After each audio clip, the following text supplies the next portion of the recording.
Bonjour, bienvenue à l'Atelier Librairie, le livre voyageur animé par Fabienne Roch et moi-même, Bruno Lalonde. Nous sommes à l'Atelier Librairie, le livre voyageur, dans la cave, dans le sous-sol, l'homme du souterrain, c'est moi aujourd'hui. Et je vous lis ceci, un document que je vous montre ici à l'écran.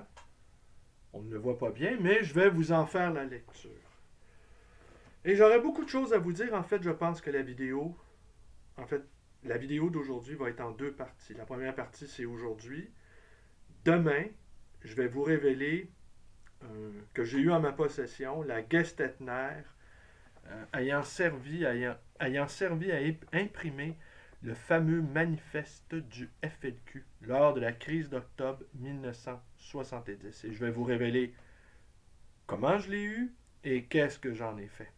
D'abord, un mot sur ce document, qui est un tract, un communiqué de l'Armée de libération du Québec, publié en mars ou avril 1964 pour inviter, en fait, pour faire une mise en garde contre la reine d'Angleterre afin qu'elle ne se présente pas au Québec en octobre 1964. La visite a eu lieu, on sait que c'était une visite extrêmement tumultueuse. Son, son, son arrivée au Québec a provoqué des mouvements de protestation très importants. Et donc, il y a eu un communiqué rédigé par l'Armée de libération du Québec qui avait à sa tête celui qu'on appelait le général, le général, je pense que c'est ça, François Schirm. François Schirm, né en Hongrie, qui a été sergent parachutiste lors lors de la guerre d'Indochine et de la guerre d'Algérie, qui parachutiste dans les légions étrangères de l'armée française. Alors un homme de terrain, un homme de guerre en fait, et il a quitté l'armée française, il a quitté la Légion, dégoûté par la politique coloniale française. S'est établi à Montréal en 1956, a exercé divers petits métiers, a été exploité, s'est lié d'amitié avec André d'Allemagne, qui fréquentait ma première librairie sur la rue Lacombe euh, aux alentours de 96. Oui, aux alentours de 96. Et je pense qu'André d'Allemagne est décédé peut-être en 97. Bref, j'ai pas eu l'occasion de le connaître davantage, mais c'est un homme que j'estimais fort. Alors donc, ce document, un mot sur le document lui-même, sur la caractéristique physique du document. Bon, j'ai, en septembre 97, je me suis porté acquéreur d'une petite partie de la bibliothèque de Raoul Roy. Un mot sur Raoul Roy, né en 14 et mort en 96, un militant nationaliste, ou en 96, oui, en 96, un militant nationaliste, indépendantiste, un homme de gauche également, qui a fondé la revue socialiste, l'indépendantiste, euh, je nomme les titres là. Et, euh, et donc, dans quelles circonstances je m'étais porté acquéreur de un de mes confrères libraires, c'était lui avait acheté une partie de sa bibliothèque. Mais il avait pour une raison qui sans doute de marché, en fait, avait laissé toutes les revues, tous les documents papier, les archives, journaux, euh, jugeant probablement que la revue socialiste était difficile à vendre en 96, il y a déjà 25 ans. Aujourd'hui, c'est recherché par des jeunes chercheurs, par des collectionneurs, par des amateurs d'éphéméria. Et entre autres, j'avais déniché lors de cette acquisition-là, de la bibliothèque de Raoul Leroy, j'avais déniché un manifeste, l'un des manifestes ronéotypés du, euh, du FLQ. Et toujours en 96, on ne peut pas dire, il y a 25 ans donc, que il n'y avait pas de, il n'y avait pas d'enthousiasme ni d'engouement pour ces artefacts felkistes. De la même manière, je vais risquer un parallèle, euh, tous les documents publiés lors de la crise étudiante de 2012 laissent totalement tout le monde indifférent. Alors on peut supposer que la crise étudiante va être l'objet de, de, de, de, de commémoration, de recension, d'ouvrages savants, sans doute aux alentours de 2062. Alors, je serai centenaire peut-être, j'aurai l'occasion, je pourrais peut-être voir ça. Vieux centenaire dans son fauteuil. J'y étais 2012, j'étais dans la rue 2012. 2012, cette énorme bouffée d'oxygène dont beaucoup ont honte aujourd'hui. Je le vois bien chez mes jeunes amis qui ont manifesté. Euh, L'État rase gratis. Hein. Alors, l'effet TVA, l'effet des mononcles, qu'est-ce que tu vas faire de ta vie, l'effet aussi de la vie elle-même. Hein. Un jeune a envie de trouver sa place dans la société et c'est sûrement pas en devenant un insurgé permanent qui y parvient. Quand on sait le sort aussi qui est fait à tous ceux qui, qui par conviction, par courage, par honnêteté intellectuelle, poursuivent leurs idéaux de jeunesse. Et c'est coûteux. C'est coûteux quand tu vois pratiquement tous tes amis se ranger, euh, avoir plus de préoccupations pour l'hypothèque, mais et, et leurs enfants, c'est normal, là, je juge pas ça. Mais pour une jeune personne, voir ce qui arrive à tous ces individus qui ne réussissent pas finalement à faire leur place dans la société, la marginalisation extrême qui entraîne la pauvreté, qui entraîne la mise au banc, qui entraîne des problèmes de santé, psychologiques. Il faut voir dans quelle misère, par exemple, a vécu Pierre Vallière, par exemple. Ou tous les felkistes, euh, dans le cas de Paul Rose, on voit qu'il a subi même qu'il y a de la malnutrition en prison. Hein. Il y a une maladie de l'œil qui est causée par le, le manque de nourriture, le manque de sommeil, la fatigue extrême. Euh, François Schirm, lui, a passé pour revenir à François Schirm, il a passé beaucoup d'années en prison. Et il est mort en 2014, à l'âge de 82 ans. Malheureusement, il n'y a pas si longtemps, j'avais son livre là, où il raconte ses souvenirs. Et je l'ai vendu. Ouais. Ouais. Des fois, il ne faut pas tout vendre. Hein. Puis là, on ne peut pas l'emprunter. C'est compliqué d'aller l'emprunter à la grande bibliothèque. Alors, j'aurais aimé pouvoir peaufiner mes informations sur François Schirm. Mais pour en revenir lui-même, attendez, je vais revenir maintenant au document physique. J'ai retrouvé ce document dans une revue, je pense, ou un livre en tout cas. Et il était, si on s'approche, on le regarde de près, pour un document qui aurait été imprimé en 1964, il est d'une étonnante blancheur, ce qui me laisse croire peut-être que c'est une photocopie. Mais quand on touche délicatement avec le... Et on ne sent pas que c'est un document original.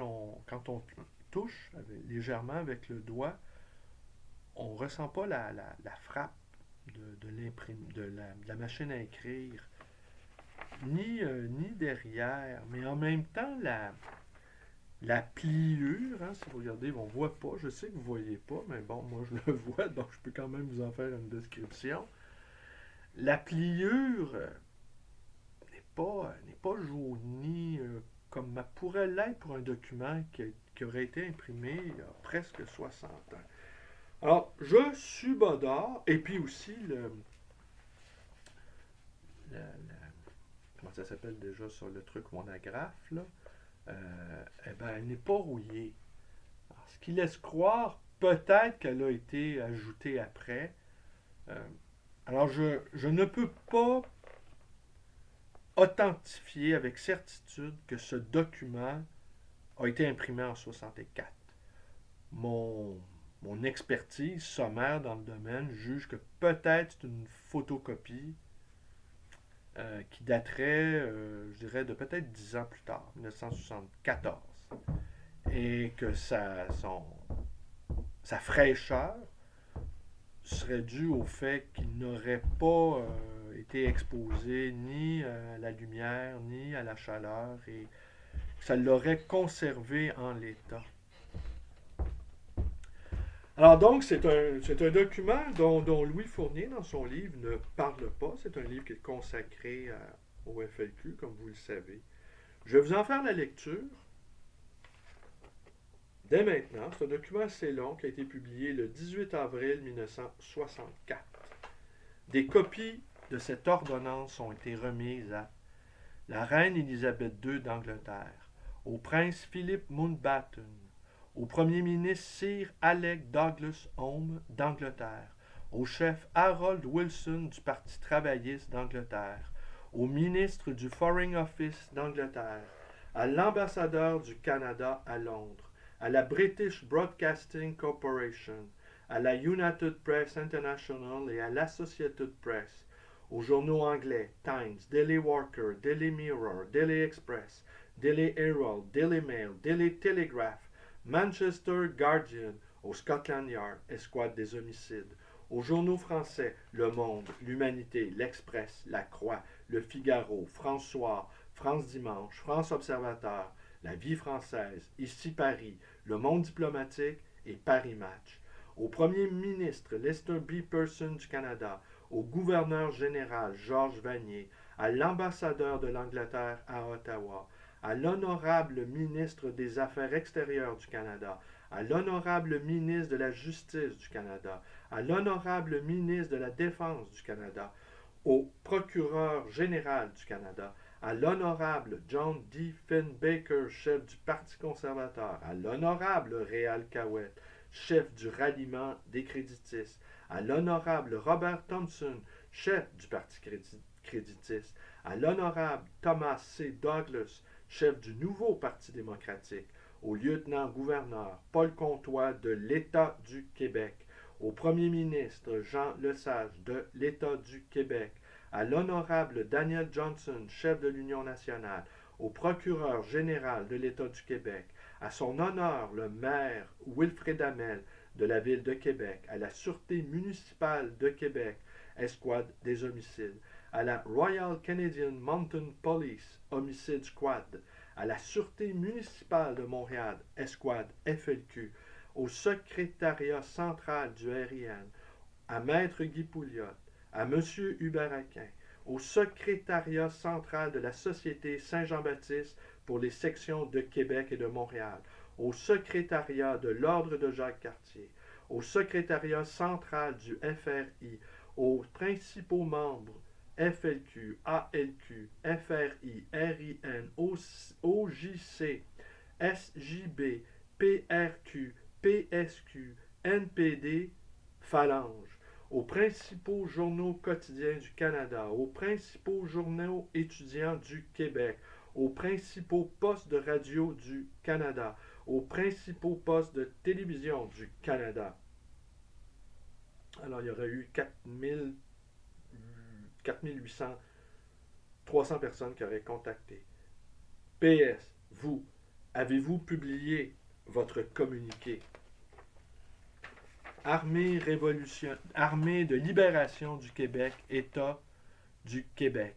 Quartier conjoint des forces, quartier général des forces de surveillance, quartier général des forces de propagande, quartier général des forces de frappe. Québec, 18 avril 1964. La présente ordonnance est une répétition de l'ordonnance promulguée le 18 mars 1964 par le quartier général conjoint des forces de l'armée de libération du Québec. Attendu qu'aucun geste positif n'a été posé par les personnes concernées par l'ordonnance du 18 mars 1964, le quartier général conjoint des forces de l'armée de libération du Québec a ordonné une réédition de l'ordonnance pour faire preuve de la valeur et du sérieux de celle-ci. le quartier général conjoint des forces de l'armée de libération du Québec veut bien faire comprendre que ses membres sont tous tenus par serment de faire appliquer cette ordonnance ou, dans le cas d'une non-obéissance de la part des personnes concernées, d'en imposer le châtiment. C'est pourquoi, pendant qu'il est encore temps, l'armée de libération du Québec tient à éviter que le poids d'un acte irréparable pèse sur la conscience de ses membres, ainsi que sur celle des personnes concernées par l'ordonnance du 18 mars 1964. Il est donc absolument nécessaire que l'ordonnance du 18 mars 1964, promulguée par le quartier général conjoint des forces de l'armée de libération du Québec, soit immédiatement mise en application. La présente ordonnance a été accordée pour publication par le quartier général conjoint des forces de l'armée de libération du Québec. Elle a été préparée par le quartier général des forces de propagande après consultation de la division régionale de Québec qui tient sous ses ordres le bataillon régional de Québec des forces de frappe. Comme on dit, on niaise pas avec le POC. Armée de libération du Québec, État du Québec, ordonnance. Préambule. Attendu que le peuple canadien-français forme une nation distincte parce qu'il vit dans un lieu déterminé et particulier et appelé État du Québec et qu'il possède en propre la même loi, la même langue, la même culture et les mêmes habitudes de vie. Attendu que le peuple canadien-français reconnaît non pas le Canada, mais l'État du Québec comme sa seule et unique patrie.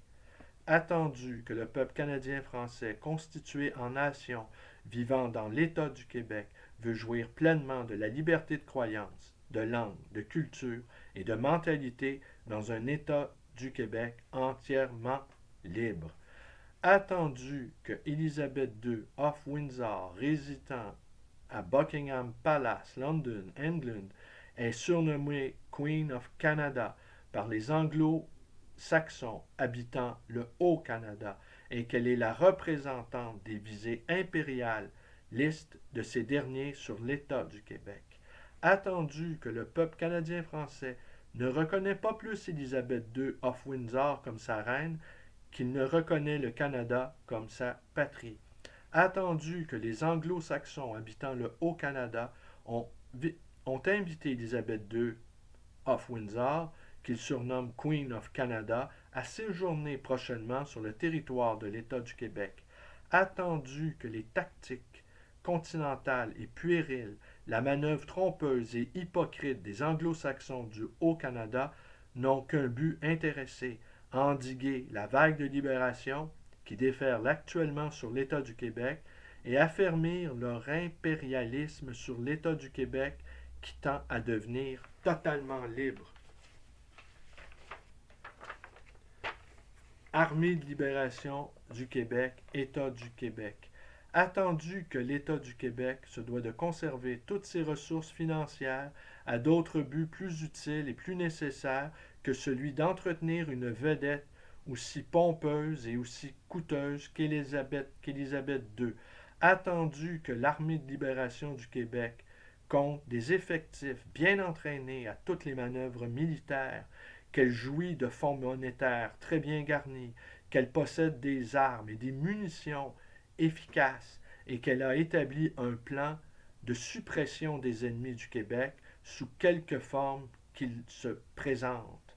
Attendu que l'Armée de libération du Québec a fait ses preuves en plusieurs occasions depuis quelques années, que les adhérents officiels et officieux sont nombreux, que ses sympathisants sont légion, attendu que la division régionale de Québec de l'Armée de libération du Québec, au moyen de l'un de ses bataillons des forces de frappe, n'attend qu'un ordre et la présence de Élisabeth II of Windsor sur le territoire de l'État du Québec pour agir.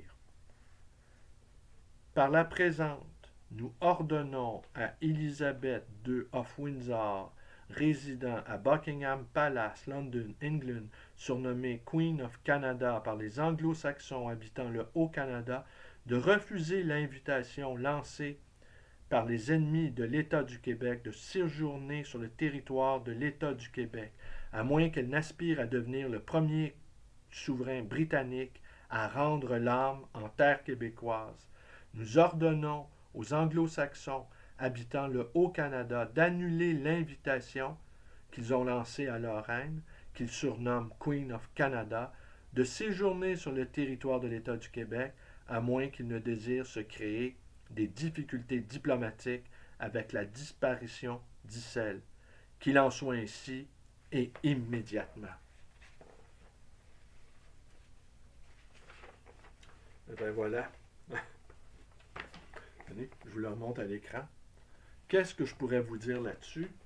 Ben, que les historiens ne savent pas, ou que les férus d'histoire ne savent pas. Il y aurait quelque chose à dire aussi sur... demain, je vais vous raconter comment j'ai eu la Gestetner ayant servi. Je vais vous raconter aussi comment je m'en suis débarrassé. Ça, c'est pas glorieux, hein? C'est pas glorieux. Mais il faut bien comprendre aussi que certains artefacts, certains documents éphéméria, quand ils sont trop près de nous dans le temps, euh, perdent de leur lustre, perdent de leur aura.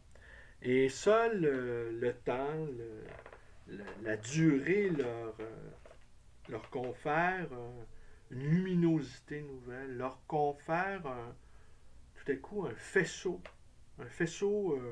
irradiant, n'est-ce pas? Leur confère comme une vieille lettre d'amour écrite au début du siècle, tout à coup. On sait que tout le monde est mort, on sait que le sentiment amoureux qui a vu naître cette élégie, eh bien, tout le monde est allé rejoindre le cimetière. Le cœur qui battait, le sang qui montait au cerveau, eh bien, n'est plus qu'un lointain souvenir dans le vaste univers.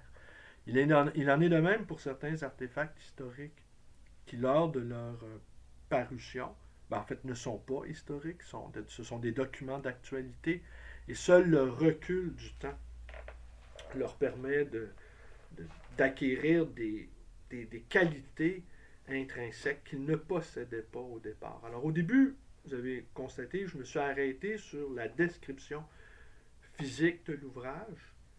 Je ne peux pas invalider, je ne peux pas certifier avec certitude que ce document-là date de 1964, mais assurément, je peux dire qu'il a été réimprimé, parce que c'est pas photocopié. Faut revenir aux technologies disponibles à l'époque. Hein. Et ce n'est pas une photocopie. Peut-être c'est un document en tout cas, mais vu le nombre de gens qui l'auraient eu entre les mains, alors il devrait en avoir plusieurs en circulation. Mais c'est le propre des documents, des éphéméria, c'est qu'on ne leur accorde pas d'importance lorsqu'ils paraissent. Et je vous dirais, on peut trouver sur le marché quantité de revues, de journaux. C'est quand le premier homme a marché sur la Lune? C'est le 24 juillet 1969. On peut trouver une multitude de journaux, de magazines relatant cet exploit-là de l'homme, du premier homme marchant sur la Lune. Mais je peux vous assurer que ça va être très difficile de trouver un journal du 22 février 1962, où peut-être cette journée-là, il ne s'est rien passé de vraiment important. Et là, l'inimportance du 22 février 1962 rend la recherche de ce document-là précis extrêmement compliqué, extrêmement difficile, extrêmement aléatoire. Mais les événements de grande envergure, eux, laissent beaucoup de traces. Et ceci, ce n'est pas un événement de grande envergure. Ce document, bon, comme vous l'avez entendu, avec un ton qui n'a pas toutefois la poésie et l'arrière-plan tragique du manifeste qui a été lu par Gaëtan Montreuil sur les ondes de Radio-Canada un certain soir d'octobre 1970. Moment, moi j'étais enfant, peut-être je vais vous parler de ça demain, oui, de comment ce que j'aimerais vous parler en fait de demain, c'est bon, la fameuse Gestetner. L'effet que ça a eu dans mon quartier natal, je me suis retrouvé avec André Yannakopoulos, la compagne, d'Hubert Aquin. Je me suis retrouvé il y a quelques années à participer à un concours littéraire. J'ai bien aimé rencontrer cette dame, une dame d'une intelligence prodigieuse. Elle n'a rien cédé, elle, quant à ses convictions. Hein.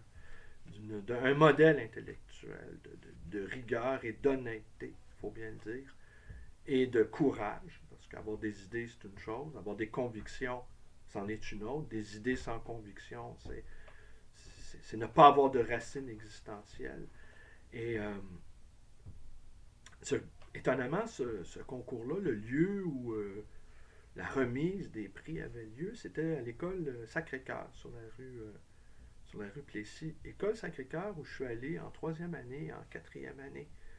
Et on s'est retrouvés sur le seuil, devant la porte. Cette école-là n'existe plus, l'école Sacré-Cœur. École de garçons extrêmement violente. J'ai raconté qu'on nous faisait chanter là, au Canada de force, sous la menace. Hein.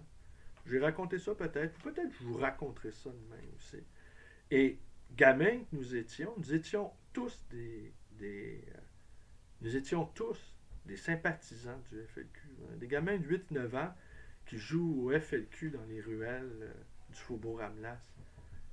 On comprenait bien aussi, je me souviens que le Parti libéral organisait, à la méthode américaine, des chars allégoriques qui défilaient sur la Ontario en avril 70.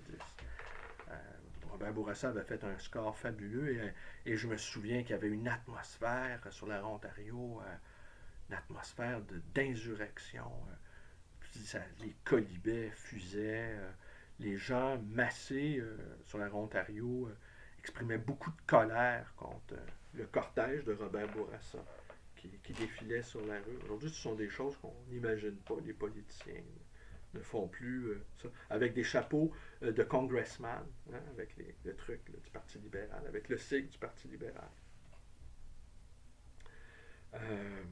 Et donc, je lui faisais part, je lui disais donc à Mme Yannakopoulos, je lui faisais part de mon étonnement de me retrouver dans mon école d'enfants et que dans ce quartier, il y avait un fort potentiel révolutionnaire et que finalement, les jeunes révolutionnaires en herbe que nous étions, beaucoup, certains ne sont pas devenus des bandits, fort heureusement, mais beaucoup ont choisi la voie de la criminalité plutôt que la voie de la révolution. Et la frontière entre les droits communs et les politiques, c'est très, très, très, très mince. Et qu'en fait, pour financer des opérations révolutionnaires, il faut nécessairement user de criminalité. Et les criminels, quant à eux, les criminels de droit commun, ne se font aucune espèce d'illusion quant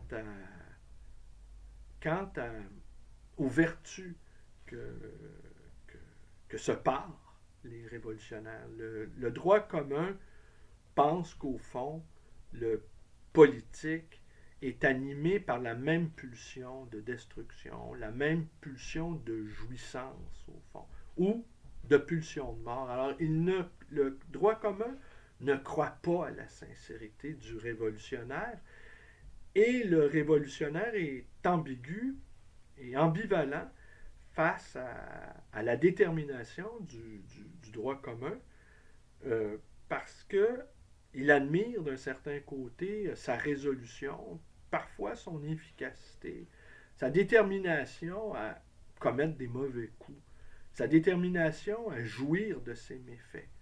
Le révolutionnaire, sa jouissance, se trouve également dans la capacité à fomenter des crimes, mais cette jouissance-là, elle est cachée par un paravent moral, je dirais. Mais l'univers dans lequel nous baignons aujourd'hui, les droits communs continuent de faire de bonnes affaires. avec plus ou moins de compétences, comme on voit à quel point, exemple, la mafia italo-montréalaise se, se tue entre elles, comment ses membres se trucident entre eux. Ce qui est pas bon, le meurtre, c'est pas bon pour les affaires, on s'en doute bien. C'est pas bon que les affaires, que la police mette le nez dans les affaires des criminels patentés. Et ils aspirent tous, les droits communs en tout cas, à la reconnaissance aussi. C'est les meilleurs alliés de l'ordre établi. Ce que leur reprochent également les révolutionnaires, c'est qu'au fond, les Hells ou la mafia italienne sont les meilleurs garants de l'ordre établi. Et dans certaines situations de crise majeure, comme une guerre, par exemple, un État n'hésitera pas à libérer des droits communs pour rétablir l'ordre. Il va les relâcher dans la nature pour pouvoir après ça se justifier d'user de méthodes des méthodes de répression. Quoi. Alors tout ça, la psyché des uns et des autres, droits communs, révolutionnaires, il y a long à dire. Il y a long à dire aussi sur le fait que quand les felkistes ont été emprisonnés, euh, certains à de lourdes peines, donc dans des pénitenciers fédéraux, euh, ont établi des comités d'alphabétisation, des comités de sensibilisation politique, de manière assez efficace aussi. Et ils ont réussi à, à recruter euh, certains droits communs au sein de leur rang, euh, certains, certains groupes de surveillance euh, pour les droits des détenus, par exemple, sont nés à la suite de l'incarcération de certains felkistes. Alors, les droits communs ont eu, les révolutionnaires ont eu un effet dans le milieu, un effet politique dans le milieu carcéral. Mais là, aujourd'hui, il y a pas grand révolutionnaire dans les prisons du Québec ou du Canada. Des révolutionnaires de salon, ça, on en a en masse. Et pour ma part, je pense que l'indépendance est le seul acte politique à notre portée. Et c'est un acte politique qui demande un courage fou. Un courage fou. C'est un reproche, moi, que je fais au ténor du Parti québécois, tout en tenant compte de la réalité complexe, tout en tenant compte des contingences. Et reproche que leur a servi, à mon avis, à juste titre, les fédéralistes, c'est de ne pas dire qu'il y aurait un sacrifice. Je ne parle pas d'un sacrifice de vie humaine là, ici, mais un sacrifice, peut-être notre mode de vie pendant quelques années euh, aurait subi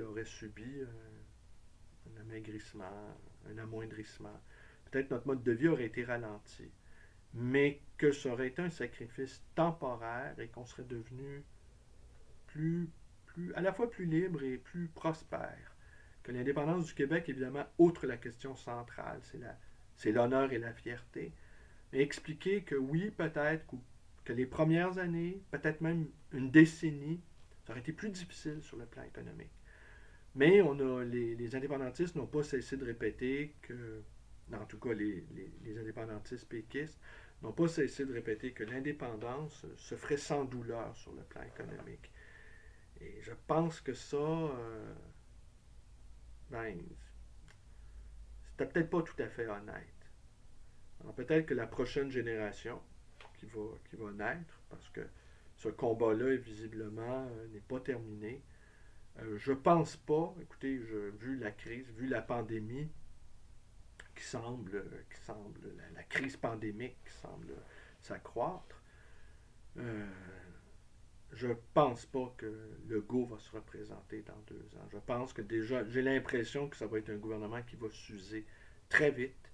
Les événements, ils sont cataclysmiques et j'imagine très bien la femme de Legault qui est une penseur, hein, il faut le dire, qui a sans doute un excellent jugement politique, va lui dire, écoute, peut-être, François, tu as voulu être premier ministre, tu l'as atteint, tu as fait tout ce que tu pouvais pour endiguer les ravages de cette crise qui vont être énormes, ben peut-être que là, tu devrais te réaliser ton rêve de garçon, hein, parce que c'est un rêve d'enfance au fond, hein, tout ça.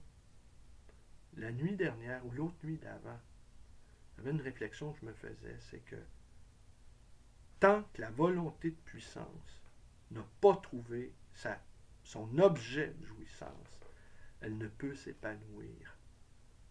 Et la volonté de puissance, c'est le flux vital, c'est l'énergie vitale, c'est ce qui nous pousse à nous lever, c'est ce qui nous pousse à créer, à vouloir construire quelque chose. Mais tant que cette volonté de puissance-là n'a pas trouvé son objet de jouissance, c'est-à-dire ce dans quoi elle peut exalter, s'épanouir, vivre, eh bien,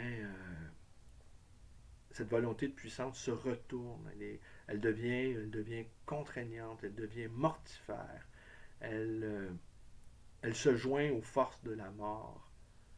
La mort, au fond, ne veut même pas d'elle-même. Les forces de mort répugnent à la mort.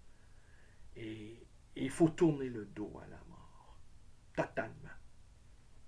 Ben voilà. Alors demain ça va être une vidéo plus anecdotique.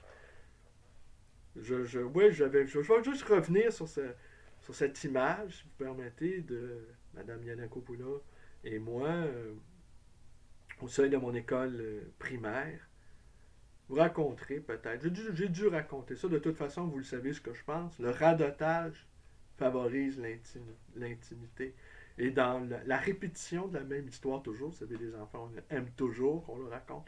Il y a toujours le petit détail qu'on n'avait pas vu ou nos bons vieux amis là, qui font mine d'être toujours intéressés par nos histoires. Puis nous, on sait qu'ils font quand même mine d'être intéressés par nos histoires. On ajoute un petit détail. Le petit détail là, où on grossit quelque chose qui était dans l'ombre. Là, puis tout à coup, là, ah oui, il y avait ça que j'avais oublié de te dire. Il y a ça peut-être où j'ai pas assez insisté. Fond, on aime tellement ça, se raconter des histoires. Hein? Alors, je nous revois, Mme Yanakopoula et moi, et lui dire, ben voilà, dans ce quartier natal du Faubourg Ramlas, il y avait un sacré potentiel révolutionnaire. Et, les droits communs ont raflé la mise. Les droits communs, au fond, qui sont aussi à l'origine, dans bien des cas, de l'ordre bourgeois. Mais ça, c'est une autre histoire. Allez, merci. À demain pour la Gestetner.